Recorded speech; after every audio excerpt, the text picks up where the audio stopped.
നമസ്കാരം.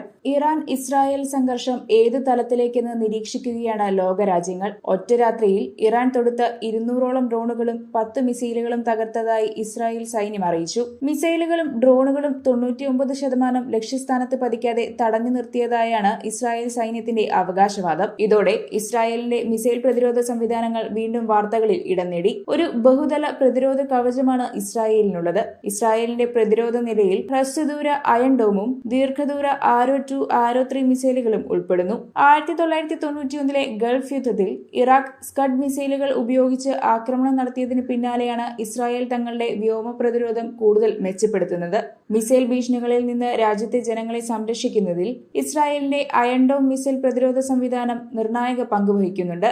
ഇസ്രായേലിന്റെ Rafale advance defence system വികസിപ്പിച്ചെടുത്ത അയൺ ഡോം ഹ്രസ്വദൂര റോക്കറ്റുകളും പീരങ്കി ഷെല്ലുകളും തടയാൻ രൂപകൽപ്പന ചെയ്തിട്ടുള്ളതാണ്. 2011 ഇത് ആദ്യമായി ഉപയോഗിച്ചത്. 4 മുതൽ 70 കിലോമീറ്റർ ദൂരത്തു നിന്ന് വരുന്ന മിസൈലുകളെ തടയാൻ ഇവയ്ക്ക് സാധിക്കും. അയൺ ഡോം ഒരു ബഹുതല മിസൈൽ പ്രതിരോധ സംവിധാനമാണ്. ഇതിൽ മിസൈൽ കണ്ടെത്താനും ട്രാക്ക് ചെയ്യാനുമുള്ള റഡാറുകൾ, ആയുധ നിയന്ത്രണ സംവിധാനം, ഇന്റർസെപ്റ്റർ മിസൈലുകൾ എന്നിവ ഉൾപ്പെടുന്നു. ലക്ഷ്യം വെച്ച് വരുന്ന ശത്രു റോക്കറ്റുകളെ കണ്ടെത്തുക, അവയുടെ സഞ്ചാരപഥം വിലയിരുത്തുക, ജനവാസ മേഖലകൾക്ക് ഭീഷണിയായി കണ്ടാൽ അവയെ അന്തരീക്ഷത്തിൽ വെച്ച് തന്നെ നശിപ്പിക്കുക എന്നതാണ് അയൺ ഡോമിന്റെ പ്രാഥമിക ദൗത്യം. ഈ അത്യാധുനിക സാങ്കേതിക വിദ്യ വളരെ കൃത്യതയോടും വേഗതയോടും കൂടിയാണ് പ്രവർത്തിക്കുന്നത്.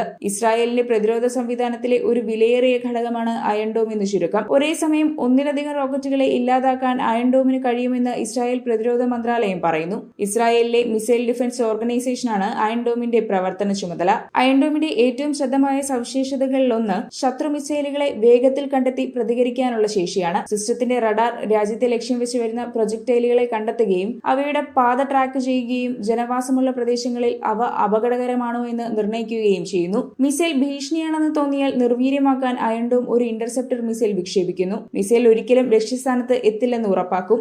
അയൺ ഡോമിന്റെ പ്രധാന ലക്ഷ്യം സാധാരണക്കാരുടെ ജീവിതവും രാജ്യത്തെ അടിസ്ഥാന സൗകര്യങ്ങളും സംരക്ഷിക്കുക എന്നതാണ്. റോക്കറ്റ് ആക്രമണങ്ങളുടെ ആഘാതം കുറയ്ക്കുന്നതിലൂടെ നിരന്തരമായ ഭീഷണികൾക്കിടയിലും ഇസ്രായേൽ പൗരന്മാർക്ക് അവരുടെ ദൈനംദിന ജീവിതം സാധാരണ നിലയിൽ തുടരാൻ സാധിക്കുന്നു. അയൺ ഡോമിൽ ഉപയോഗിക്കുന്ന നിർമ്മിത ബുദ്ധി സാങ്കേതിക വിദ്യയാണ് ഇത് ജനങ്ങൾക്ക് ഭീഷണിയാണോ എന്ന് നിർണ്ണയിക്കുന്നത്. മിസൈൽ അപകടകരമാണെന്ന് കരുതുന്നില്ലെങ്കിൽ സിസ്റ്റം റോക്കറ്റിനെ ലാൻഡ് ചെയ്യാൻ അനുവദിക്കുകയും ചെയ്യും.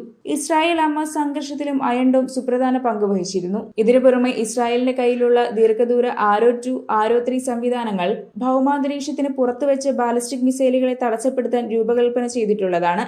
മിഡ് റേഞ്ച് ഡേവിഡ് സ്ലിംഗ് സംവിധാനം 100 മുതൽ 200 കിലോമീറ്റർ വരെ അകലത്തിൽ നിന്ന് വരുന്ന ബാലിസ്റ്റിക് മിസൈലുകളെ വെടിവെച്ച് വീഴ്ത്തുന്നതിനായി രൂപകൽപ്പന ചെയ്തിരിക്കുന്നവയാണ്. ഇതിനിടെ ആക്രമണം ചെറുക്കാൻ ഇസ്രായേലിനെ സഹായിക്കാൻ അമേരിക്കയും രംഗത്തുണ്ട്. കഴിഞ്ഞ ദിവസം ഇറാൻ, യമൻ എന്നിവിടങ്ങളിൽ നിന്നും ഇസ്രായേലിലേക്ക് വിക്ഷേപിച്ച 80ലധികം ആളില്ലാ ആക്രമണ ഡ്രോണുകളും 6 ബാലിസ്റ്റിക് മിസൈലുകളും തകർത്തതായി US സെൻട്രൽ കമാൻഡ് അറിയിച്ചു. സെന്റ്കോം എന്നറിയപ്പെടുന്ന United States central command middle east, central, south Asia എന്നിവിടങ്ങളിലെ അമേരിക്കയുടെ സുരക്ഷാ ഇടപെടലുകൾ നടത്തുന്ന സൈനിക വിഭാഗമാണ്. 1983 ജനുവരി 1 സ്ഥാപിതമായ US പ്രതിരോധ വകുപ്പിന്റെ ഏകീകൃത കോമ്പാക്ട് കമാൻഡാണ് സെന്റ്കോം. എന്നാൽ ഇറാനെ തിരിച്ചടിക്കാൻ ഇസ്രായേൽ തീരുമാനിച്ചാൽ ഇത് പങ്കുചേരില്ലെന്നും അമേരിക്ക വ്യക്തമാക്കിയിട്ടുണ്ട്. വാർത്തയുടെ നിറം തേടി തനി നിറം.